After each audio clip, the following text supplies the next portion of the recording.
अब एक तरीके से और क्वेश्चन आपको पूछ सकता है, जैसे मान लीजिए आपको ये कॉम्प्लेक्स दिया हुआ है और आपसे बोला गया कैलकुलेट CFSE, यहाँ पे आपको मेंशन कर रहे हैं कॉमा लगा करके क्या कैलकुलेट CFSE। कैसे कैलकुलेट करना है समझिए।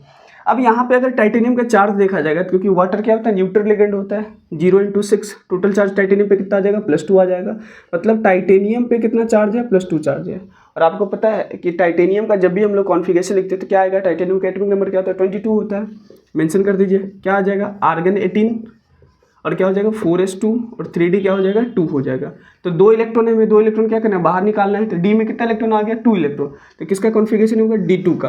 और यहाँ पे कौन सा लिगेंड प्रेजेंट है H2O, वो होता है वीक फील्ड लिगेंड। कैसा हो गया WFL का केस है, ठीक है। यानी कि हम लोग क्या बोलेंगे delta O less than PE, ठीक है, पेयरिंग एनर्जी के, ठीक है। अब आप कैलकुलेट करते हैं, D2 है हमारे पास, यहाँ इलेक्ट्रॉन्स भरो 1 2 भर दिया मैंने। चलो अब यहाँ कैसे भरेंगे, WFL का कैसा है तो 1 और क्या चीज 2, आगे इलेक्ट्रॉन गया ही नहीं।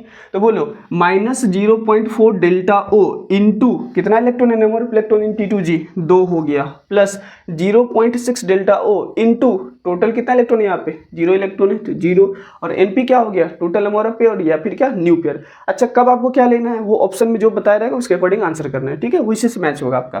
तो यहाँ तो कोई पेयरिंग हो ही नहीं रहा है, तो यहाँ क्या हो गया 0p कट के क्या हो जाएगा 0 ही हो जाएगा। तो इधर वाले पार्ट को सॉल्व कर दो, कितना हो जाएगा बोलो -0.8 डेल्टा O, यही क्या हो गया इसका आंसर हो गया। समझ में ऐसे कैलकुलेट